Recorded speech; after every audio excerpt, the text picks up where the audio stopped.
Hello, everyone. My name is Julia Madison, and I am the technical manager for this session on the affordability of diets, co-chaired by Kennedy Machila and William Masters. So thank you so much for taking part in ANH 2022. We look forward to a really robust and interactive session today. So thank you so much, and over to you, Kennedy. Thank you very much, Julia, for the wonderful starting. I think I would like to welcome you all to this particular afternoon session, depending on the time difference that we are. I wanted to just say that the presenters, each one is going to be given 8 to 10 minutes to actually have the presentation. Looking at the presentation on PPT, which are on the website, we have got so much that people, they have prepared for this particular afternoon session.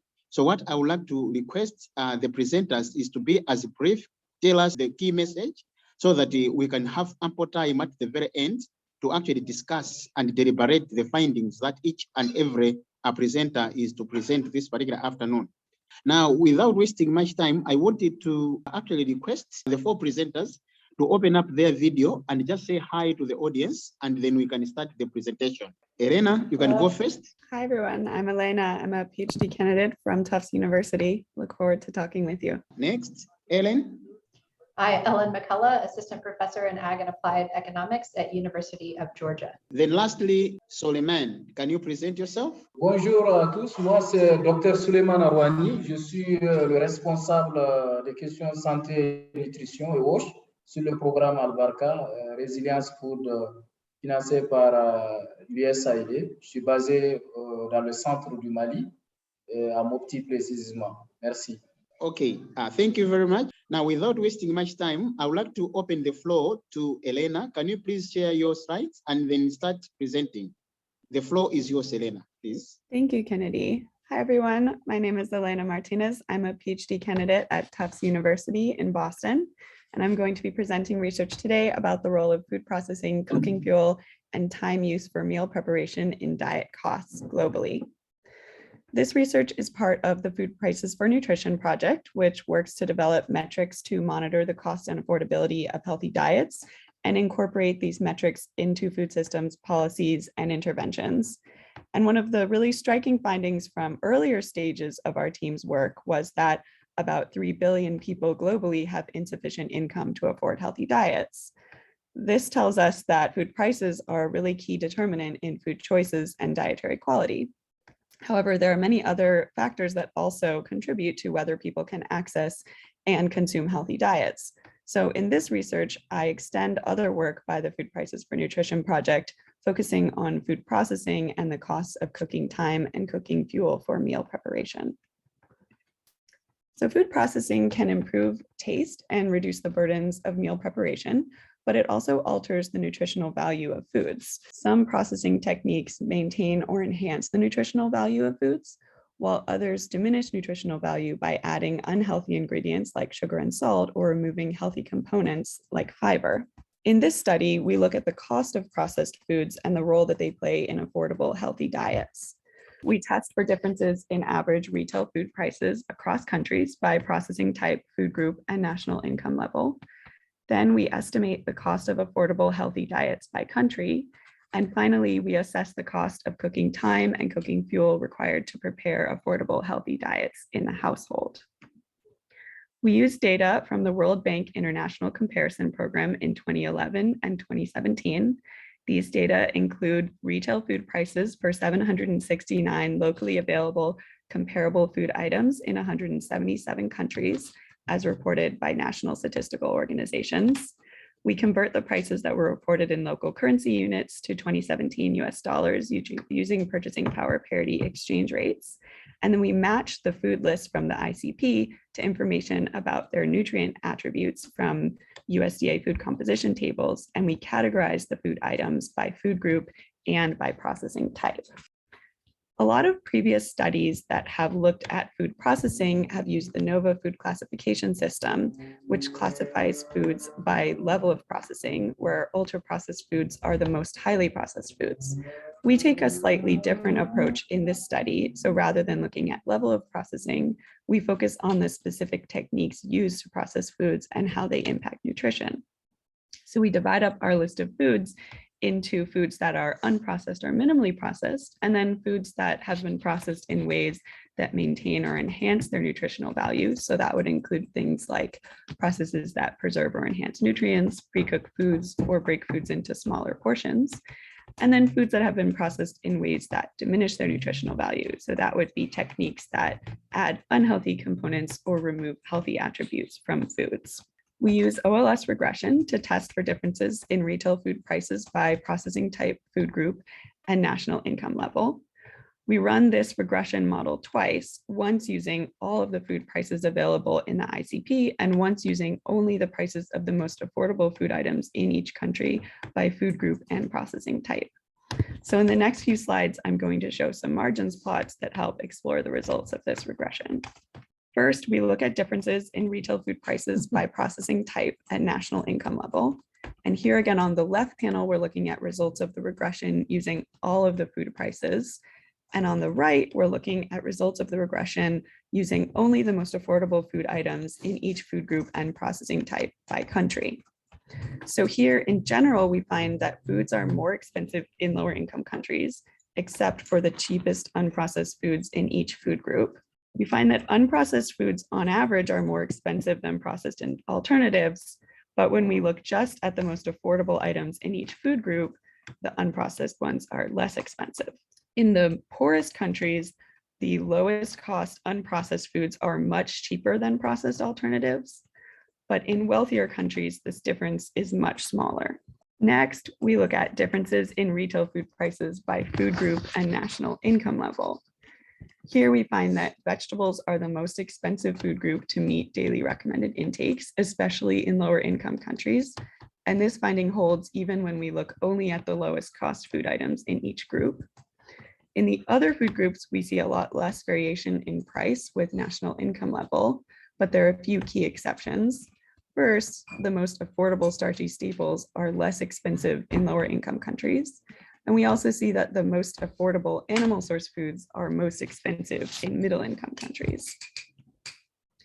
Next, we use the cost of a healthy diet metric to estimate the cost of the most affordable healthy diets in each country. This metric identifies the most affordable food item or items in 6 key food groups and calculates and sums the cost of consuming the recommended daily intake of each food group. So for example, here I'm showing the most affordable food items in each food group in Uganda in 2017. You'll notice that vegetables and animal source foods are the most expensive per daily recommended intake. And in contrast, starchy staples and legumes are relatively inexpensive. But remember that these starchy staples and legumes, especially these ones here, can't be eaten in the form that they're sold at retail, and they require significant time and fuel to prepare in the household. So we'll use dried beans, which are the most affordable legume in this example, to think about what the cost would be of cooking time and cooking fuel to prepare this affordable, healthy meal. So first, we need to consider what other legumes are available at retail outlets in Uganda. Looking at the ICP food price data, we see that the most affordable processed legume alternative would be roasted groundnuts. And the roasted groundnuts here are about twice as expensive as the dried beans. So the meal, including roasted groundnuts, would be about 25 cents more expensive at retail compared to a meal including the dried beans. And this difference is pretty significant in a context where a lot of people struggle to afford food. So next, what we did was we add an estimate of the value of the cooking time and cooking fuel that would be required to prepare the dried beans, since roasted groundnuts don't need to be prepared after they're purchased at retail. So in this chart, we're looking at a comparison of the cost of these two meals. On the left, the meal with the dried beans, the unprocessed legumes, and on the right, the meal with roasted groundnuts, that's our processed legume. Below the blue line is the cost of each meal at retail. So remember here, the meal with roasted groundnuts is a bit more expensive than the meal with dried beans. The light purple part of the left-hand bar represents the value of the time that would be required to prepare a serving of dried beans. And that takes into account the time that would be required to cook the beans, average hourly earnings in Uganda, and an estimate of the value of unpaid labor in East Africa taken from a previous study. And then the dark purple represents an estimate of the cost of cooking fuel that would be required to prepare the dried beans. And that takes into account the amount of charcoal that you would need to produce to prepare the daily recommended intake of dried beans and the cost of charcoal in Uganda using the ICP prices. So here we see again that the cost at retail of the meal using the unprocessed legumes is lower than the cost of the meal with your processed legumes. But when we consider also the value of the time required to prepare dried beans, the meal including the dried beans is more expensive. And of course, this is just a thought experiment, and this estimate assumes that people can consider the value of their own time when making food decisions, which is typically not the case in a resource-constrained setting. But it does help us understand why people, even those with limited resources, may choose to purchase processed foods that are more expensive and sometimes less nutritious. So in general, here we find that food is more expensive in poorer countries than in richer countries, and unprocessed foods are more expensive than processed alternatives on average. And we often hear this narrative that processed foods are attractive because they're cheap. But when we focus just on the lowest cost food items in each food group, we find that unprocessed foods are often actually cheaper than processed alternatives, especially in lower income countries. And this difference has very important implications for the accessibility of healthy diets, since some unprocessed foods that are inexpensive require significant time and cooking fuel to prepare in the household.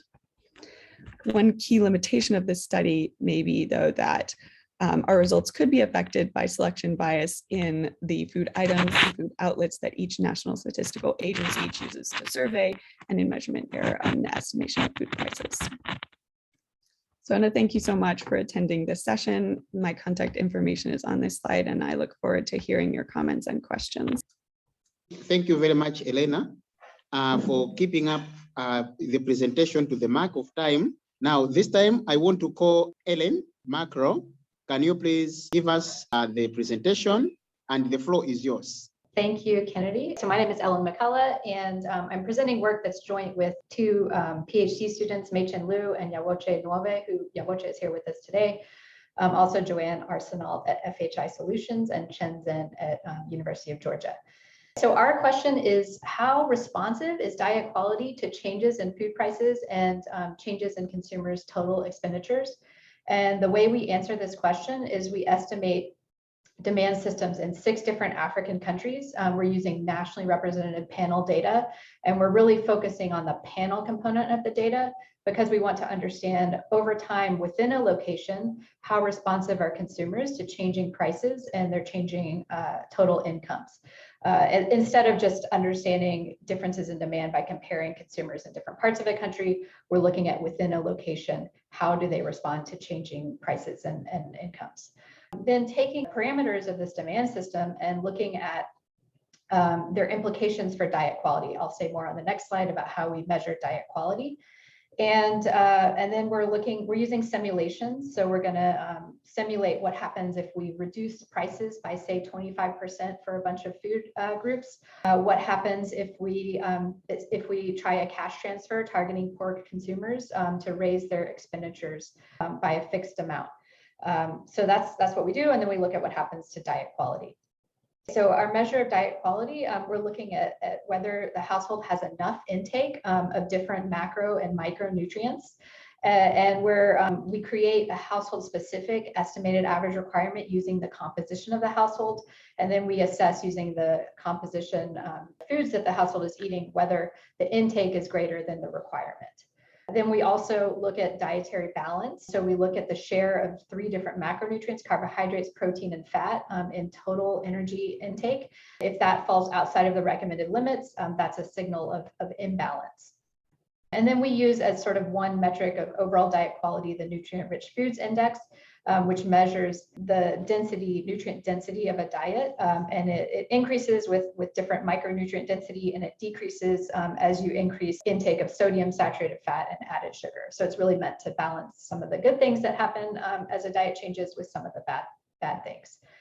So I'm not going to talk about the individual elasticities because I want to focus on the simulation results, but I'll just show you sort of what they look like. So for each food item, each food group, that we model, there's 19 here. We have an expenditure elasticity of demand. So as expenditures increase, by how much does intake increase? And then for each nutrient, we can sum up all the change in intake across all of the different food items as expenditures increase. This is for the poorest consumers. And then we have 3 other expenditure quartiles as the wealthiest. And then we can say, okay, as expenditures increase by 1%, we look at all of the content of all of the foods that the household is increasing. And then we can say, okay, on average, by how much does dietary energy intake, carbohydrates, protein, etc. So we see here that, like, for example, in Malawi, fat is the most expenditure elastic nutrient that the household increases demand for most as it gets wealthier.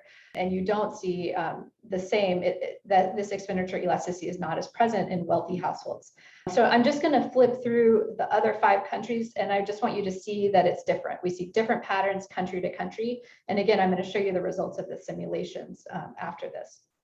So here's Niger, here is Ethiopia. So here we see a lot of vitamin A elasticity. Here's Uganda. And again, we can see which items consumers are demanding most prevalently as their expenditures increase. Here's Tanzania, and here is Nigeria. So the next component of the demand system is looking at prices and how consumers change their demand for different food groups as the prices of different food groups increase.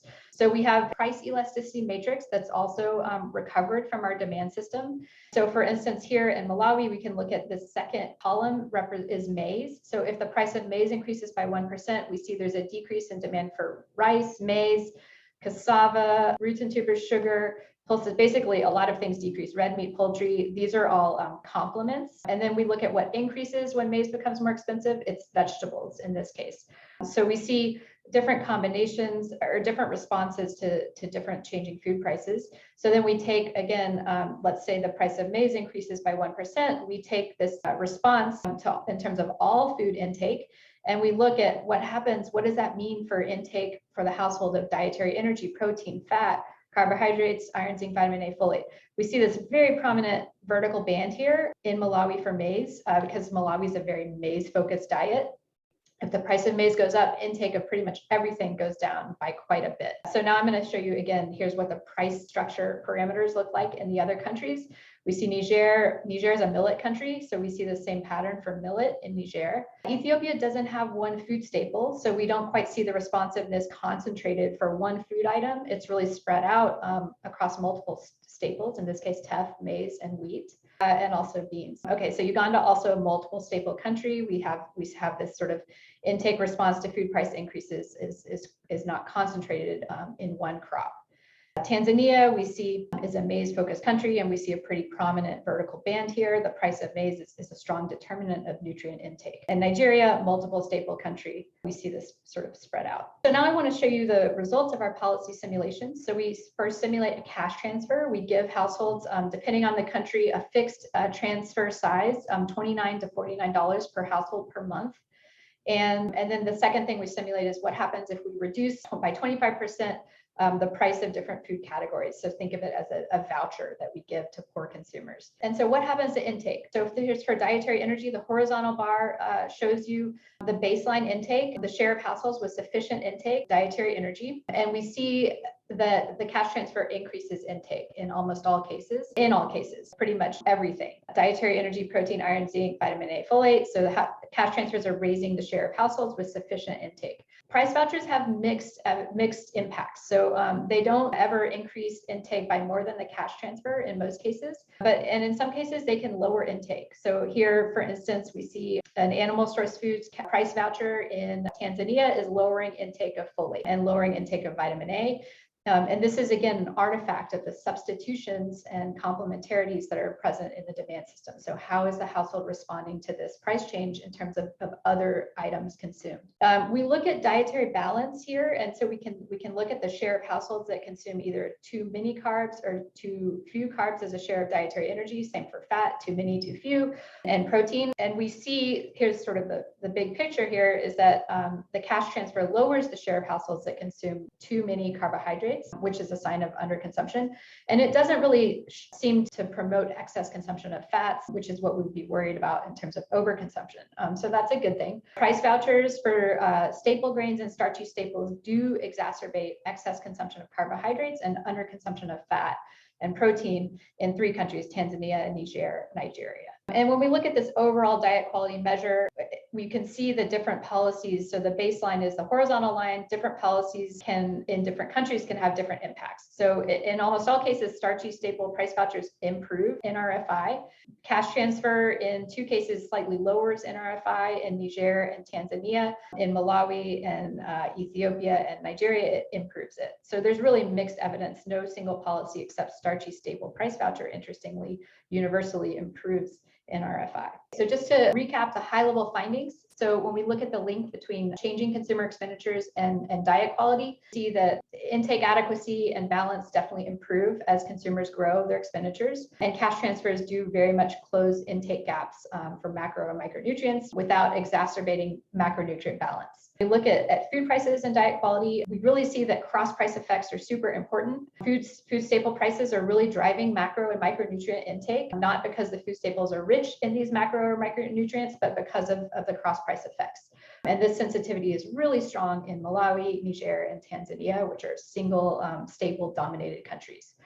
Price vouchers targeting poor consumers really can close these intake gaps, especially for pulses and nuts, staple foods, and starchy staples. But some price vouchers really lower intake or exacerbate dietary balance problem. And the cost of price vouchers really, I didn't show this, but they vary greatly depending on the food and consumer category that's targeted. Pulse price vouchers are very cost effective. They don't cost a lot, and they have a pretty good nutrient impact.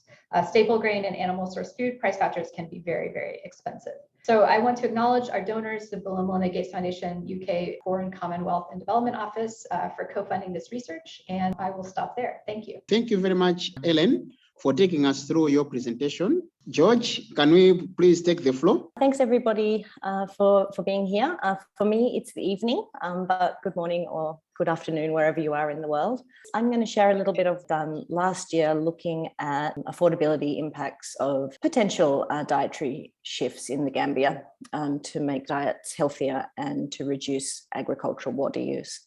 So just very briefly, the Gambia is a low-income West African country, highly vulnerable to impacts of climate change and potentially water scarcity in the future. The nutrition context there would probably be best characterized as experiencing the triple burden of malnutrition with continued child undernutrition, a growing prevalence of overweight and obesity, and high levels of micronutrient deficiency.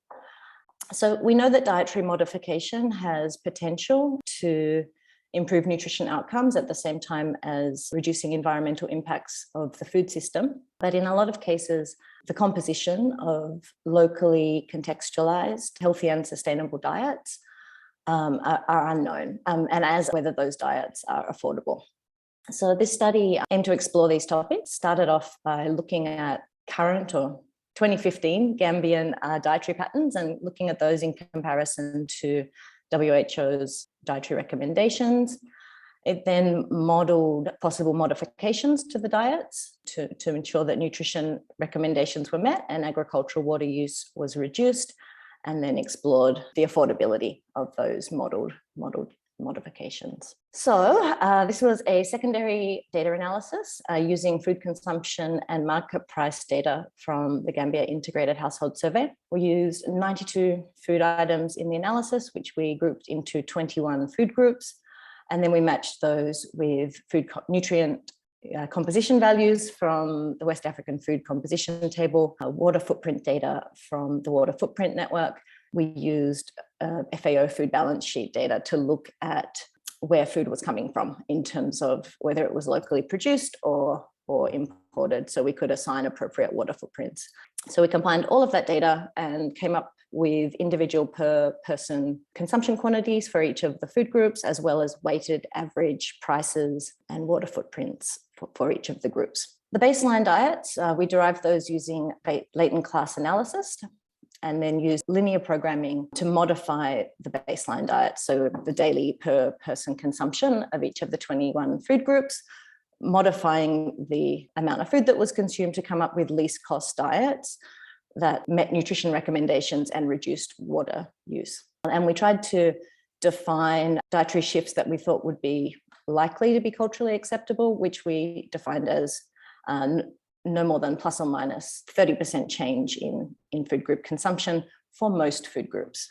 There are a couple of exceptions. And then we looked at affordability by comparing the cost of those model diets to statistics from the Gambia Bureau of Statistics, so to secondary data. So what did we find? I just quickly talk about the baseline diets because they're important for later. We used 3 dietary patterns in our analysis. They were all very cereal dominated. There was quite low consumption of most nutrient dense food groups. The real differentiator between the diets was the amount of energy supplied. So we called them low, moderate and high energy diets. You'll see the low energy diet was very low. The amount of energy supplied was lower than the Gambian food poverty line. If we look at the macronutrient composition, so to compare with WHO recommendations, on average across all households, the diets were all within WHO's ranges, but there was quite substantial variation between households and quite a large proportion of households on the low and high energy diets that consumed insufficient protein. I think the biggest takeaway from our work was around fruit and vegetables. Consumption was very, very low, much lower than the 400 grams per day that is recommended. Again, particularly on the 2 of the dietary patterns, the low and high energy diets, where they consumed less than half of the recommended amount. And really only 14% of households actually consumed 400 grams of fruit and vegetables per day. So looking to the modifications, so how could we adjust those existing dietary patterns to reduce water and improve nutrition? We found that for the low energy diet, it wasn't actually possible to bring consumption up to minimum intake levels and reduce water use. Water use would have to increase there. But for the other 2 diets, we did see a moderate reduction in water would be possible, about 10 to 13%. For all diets, the cost did increase compared to baseline. It was low, a small increase of 2% for the moderate energy diet, but 43% higher for the low energy diet. And that comes back to the fact that diet really wasn't even supplying sufficient calories. When we look at the composition of the modified diets, we saw across all of the patterns, we saw that there was a shift from millet towards rice, which seems really counterintuitive from a water use perspective, but it comes down to how we assigned the water footprints. So we tried to identify whether food was locally produced or whether it was mostly imported. And so millet is almost entirely produced in the Gambia. It has a very, very high water footprint, whereas rice is almost entirely imported. And the global average water footprint for rice is much, much lower than for Gambian millet. So surprising finding there, but that's why we saw it.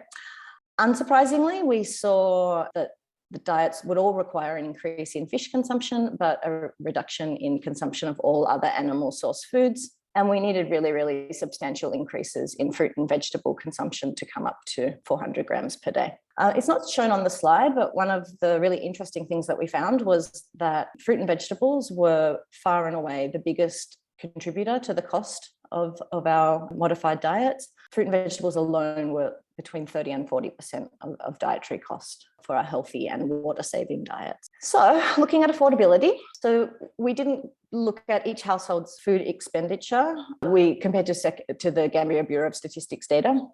And so we found if you look at the Gambian population and total household expenditure there, between about 50 and 60% of total household expenditure would be required to access these modified diets. If we start to look at the cost of the diets versus household expenditure by income decile or expenditure decile, so this is the chart down the bottom, we can see that about 40 or 50% of households, the cost of our healthy and water-saving diets would exceed total household expenditure for 40 to 50% of households. And if we look down towards the lowest expenditure deciles, these diets are absolutely, completely, totally unaffordable. 250% of total household expenditure currently would be required to access the diets. We did also look at how the share of household expenditure on food would change with the diets. And it's not shown on the slide because 8 minutes is not a very long time to talk about things. But we found that between 70 and 80% of households would actually have to increase the amount of their current expenditure on food to access these diets, which would really mean a diversion of resources away from other household needs. So it's very brief, but I think implications of this is that dietary modification does have potential to reduce water use and improve nutrition, and that there are diets based on the current diets and sort of modifications to those that could simultaneously have environmental and nutrition benefits. But the changes are really likely to be unaffordable for quite a large proportion of the population and possibly very difficult to achieve. In some cases, we're looking at 200% increase in fruit and vegetable consumption. That's a lot. That's a big behavior to change. I think in alignment with, what some other researchers have found is to bring all diets up to minimum nutrition standards might actually require an increase in water use. We saw that on our low energy diet. And so there will be trade-offs here around nutrition versus environment. Our findings about affordability really highlight, and a lot of work has already shown this, that improving the availability and the affordability of nutritious food and particularly fruits and vegetables will be really critical to ensure that these diets would be accessible to the Gambian population and to other similar populations. But this would require really coordinated and quite transformational change to the Gambian food system. So thank you very much. That's all from me. Thank you. Now, without wasting much time as well, I would like to welcome the French presenter from Mali. Please, Osman. Merci. Bien, pour des raisons de bande passante, je serai obligé de couper un peu la caméra. Et merci, Megan, pour la projection. Merci. Et moi, c'est Dr Suleiman Arouani. Je suis le responsable santé et nutrition sur le programme Al-Barka. L'étude sur le coût de l'alimentation pour la mise en place des activités de nutrition de Save the Children au Mali. Al-Barka Resilience Food Security Activity est un programme financé par l'USAID et mis en œuvre par un consortium de plusieurs ONG nationales et internationales. 3 ONG nationales assurent la mise en œuvre au Mali, à savoir l'ONG TASSAG, l'ONG ADICOM et l'ONG GFORCE, et 3 autres ONG qui assurent un appui technique via nous, qui apporte toute la technologie nécessaire. L'ONG CMC qui nous aide aussi sur tout ce qui est les aspects liés à la sensibilité au conflit, et Sangaré Partenaire qui est une autre structure spécialisée aussi dans le renforcement institutionnel. Tout ça est sous le leadership de Save the Children Mali. Les objectifs de l'étude du coût de l'alimentation sont autre chose, c'est d'estimer le coût minimum d'une alimentation nutritive basée sur des minimums requis, développer des modèles projetant l'impact potentiel d'activités qui permettront aux ménages et individus les plus vulnérables, en l'occurrence les femmes enceintes, et aussi comprendre les facteurs socio-culturels, économiques et au sein des ménages qui répartissent un peu la nourriture. Les données ont permis à l'activité d'informer la stratégie intégrée et d'adapter les activités pour promouvoir certains aliments et les messages autour de ces aliments afin d'augmenter l'adoption de comportements prioritaires en matière de santé et de nutrition pour les bénéficiaires clés tels que les femmes enceintes, les femmes allaitantes, les enfants de moins de 2 ans et les adolescents. Elle a également contribué à la conception d'un transfert d'argent pour la nutrition qui n'était pas préalablement planifié dans le cadre de ce projet. Pour ça, nous avons utilisé cette méthodologie suivante. On a fait une triangulation sur plusieurs aspects, à savoir des focus group, des questionnaires de fréquence des aliments et aussi des études marché.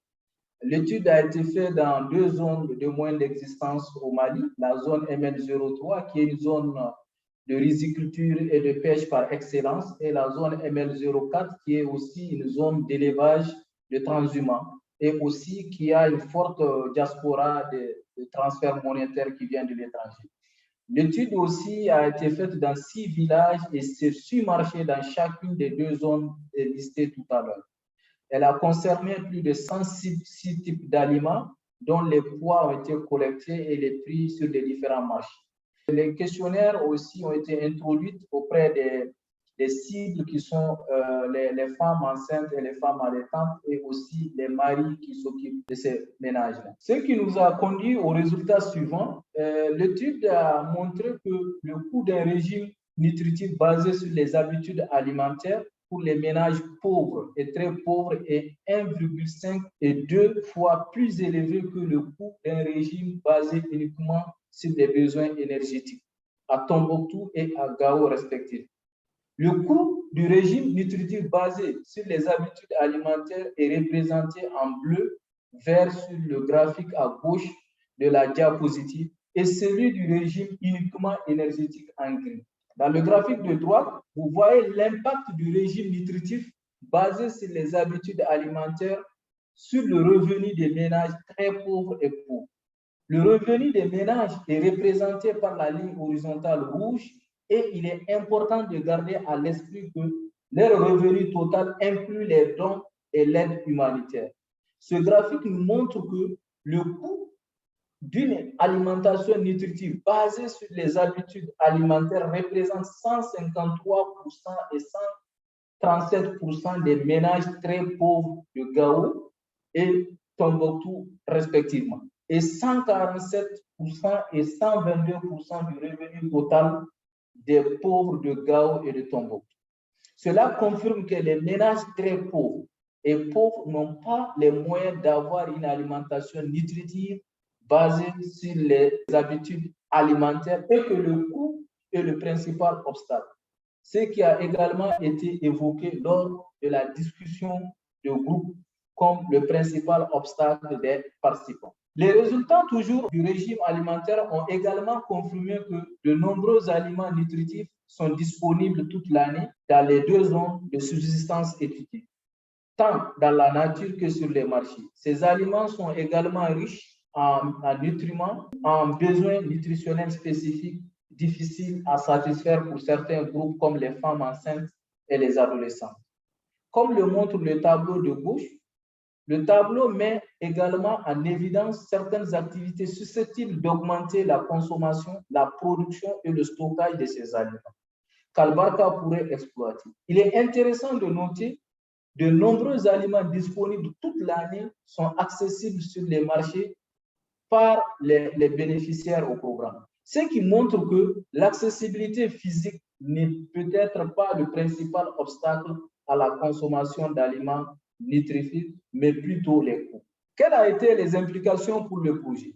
La première conclusion que nous avons tirée, c'est que la principale conclusion est le manque de revenus et le principal obstacle à l'accès des ménages à une alimentation nutritive basée sur les habitudes alimentaires et que le programme pourrait adopter une approche basée sur le marché et fournir un transfert pour les aliments nutritifs aux ménages afin de résoudre ce problème et de soutenir et compléter sa programmation SBC. L'étude sur le coût du régime alimentaire a également aidé l'équipe à réfléchir de manière plus globale à la façon de soutenir les activités de nutrition menées par la communauté. L'une des principales plateformes que le projet est en train de développer est l'approche du groupe de soutien aux activités nutritionnelles, qui est l'approche du groupe de soutien communautaire soutenu par le ministère de la Santé. Grâce à des résultats spécifiques sur les aliments disponibles sur le marché et dans le foyer, sur ce que les enfants et les personnes vivant avec le VIH peuvent manger et pourquoi, et sur les aliments tabous, nous sommes en mesure d'aider les GESAN à promouvoir la consommation d'aliments nutritifs spécifiques qui sont facilement disponibles et acceptés par les membres de la communauté. Ceci est lié au comportement prioritaire souligné dans la stratégie du projet SBC autour de l'augmentation de la diversité alimentaire des enfants de moins de 2 ans et les personnes vivant avec le VIH, ainsi qu'indirectement à un comportement prioritaire autour de la pratique de l'allaitement maternel exclusif. Je vous remercie pour votre écoute. Yeah, merci Osman for your wonderful presentation. Can you interpret well, Masters? Il vous remercie pour votre présentation excellente, très claire, très compréhensive. Merci. Thank you so much to all the presenters. We're now going to move into the Q&A section led by Will Masters. Thanks, Julia. To bring out some things that were raised in the chat box, excellent questions just about the basic data So anyone working in this field wanting to know if the items selected in the databases of prices are representative of what people can really buy. People asking about whether the opportunities to make home gardens are really less expensive than buying the product in the market. And people asking about mapping of foods to nutrients and how that relates to nutrient adequacy. Tanya, you have your hand up. I just had a question for Eleanor, if that's all right to go ahead now. Yeah, I really enjoyed seeing you include all the cooking fuel price and the time used for the meal preparation in your work. I'm really curious to know, how did you, so some households will be producing some of the crop or some of the food themselves. So that's one thing I'm kind of curious about. How do you get around that? And then the other is the kind of, if they're not producing it, it's not just the preparation and the cooking time, it's the accessing, going to the market and things like that. And some of it's further away, some of it's only on a monthly market probably, and things like that. Is that just getting too complex, or is there any way that you've thought about including that kind of dimensions in there as well? Over. Yeah, thanks so much, Tanya. Those are definitely some considerations that we haven't included in this analysis yet. So first, by looking at just the retail prices of foods, we are not necessarily considering that some households may be getting food. Some households are certainly getting foods that they produced at home. So we're just looking at the availability of foods based on what is in local marketplaces. And then, yes, there would be some amount of time spent going to the market. Although when I'm comparing the cost of food or the value of time for cooking between a food that is processed versus unprocessed, we would think that the time they spend going to the market would actually be about the same across that comparison. So I'm not valuing the time they spend going to the market in this case because I'm interested in comparing the convenience factor of processing, which isn't necessarily changed by that travel time to the market. But you're right, if I wanted to compare the cost of food that's grown at home versus in the market, that would be a really interesting thing to add. Good. Anyone else with comments to raise? Now, I just wanted to ask, though I'm a moderator, I wanted to ask Elena to just explain when she was doing the simulation, how did she control for the quantity and expenditure shares across different countries? So yes, we were modeling our dependent variable in the model is the share of the total household budget spent on each food item. And so we simulated, okay, if the expenditures increase by a certain amount, what does that do to the total, to the share of household budget on the item times the total expenditures after the transfer? And then we look at the change in demand for the items. So one interesting thing about our demand system is that we don't estimate demand conditional on food demand. We estimate demand conditional on total household demand, total household expenditures. So so it does let us kind of change. I mean, we can look at what's the effect of the transfer on total demand for food in the aggregate, and then we can also look at the effect of the transfer on demand for each item. So we try to deal with that in a very careful way. I hope that answers your question. Okay, yeah, thank you. Excellent. I think we have 10 more minutes for this session. We have questions now from Robina Mulenga Kofi, and then also from Suleiman and Hadi in Mali. Robina? Yes, this is Robina. I think the question is to Jyoti. I am just not too sure the case that was made for the suggestion to shift from millet to rice in the Gambia case. Was that nutrition content considered? Is there consideration of the sustainability of that, given that the rice is going to be imported from somewhere, and also the potential volatility of the prices of food or rice on the global market? If she can say something about that, I would appreciate it. Thanks. Yeah, I'm happy to talk about that. I think that was surprising. You know, I was not expecting to see rice show up in the diet.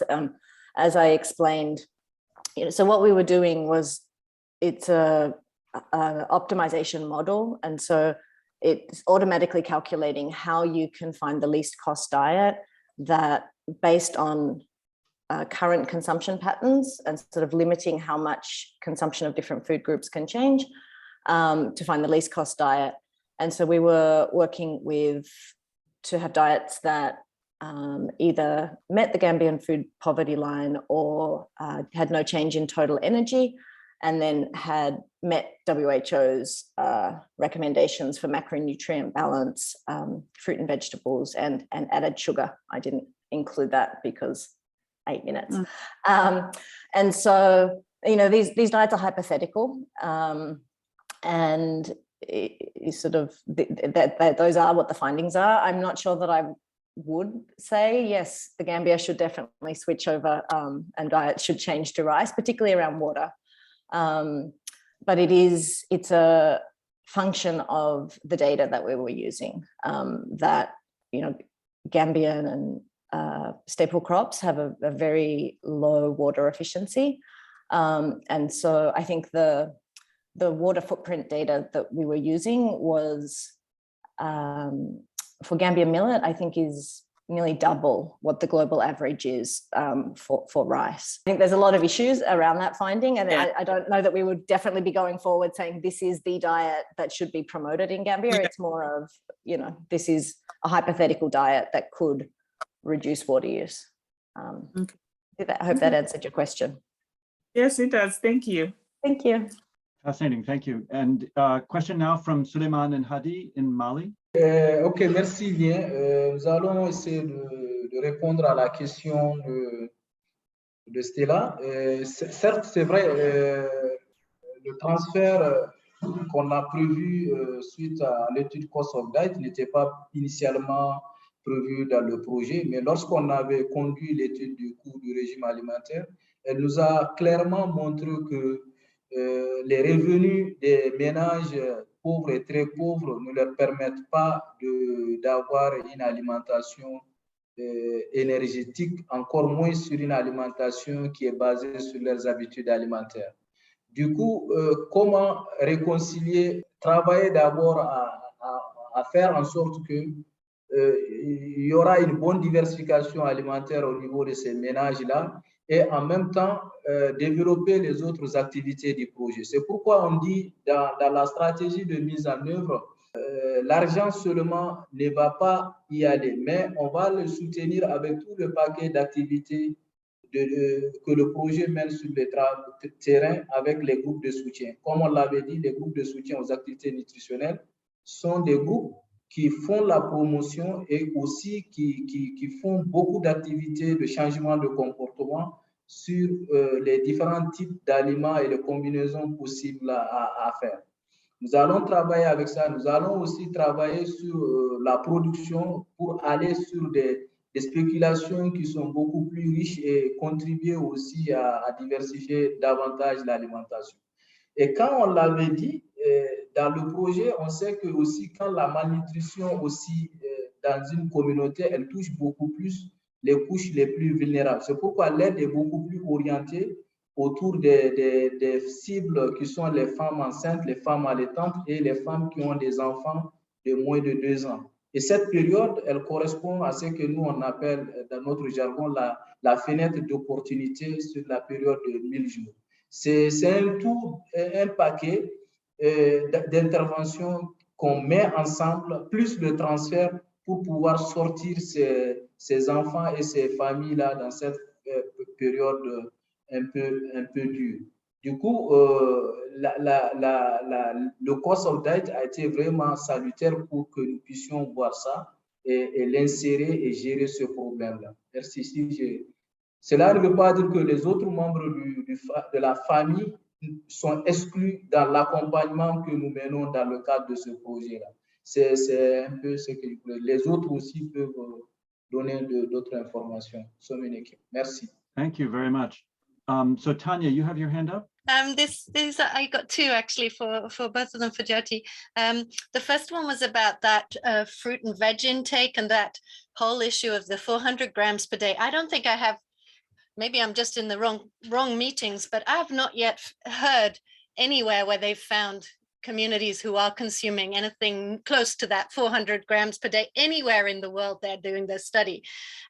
So that's one thing, what are we going to do about that? Because that otherwise is just a kind of repeat finding. And this is kind of a need for kind of advocacy work on kind of, raising awareness and getting kind of maybe more centralized support for this part of the issue, or more training, or whatever it goes. But I was also curious to know about your seasonality dimensions of that. Did you look at that study at different seasons in the year? So that was my fruit and veg question. Then I had a water footprint, or just on the water footprint. What I've seen from playing with some of the water footprint data is that when you've got crops with a really low yield, you get this high water footprint, and like you're saying, this low water efficiency. So where we've compared the crops grown in two different areas of the world, where it's lower yielding, it just looks like it's got a much higher water footprint per ton or whatever of the crop. So I think that millet rice issue is also an indicator of that, because probably you're importing from areas where there's much higher productivity going on. So that would suggest that. It also suggests opportunities to focus on improving the agronomy and yields of millet, rather than just looking at need to bring in from elsewhere, or reducing post-harvest losses, threshing losses, and things like that, as we don't really lose so much in storage at that point. Okay, over. So I think the fruit and veg question is the main one, maybe. Yeah, I agree with, I think mostly I agree with what you just said.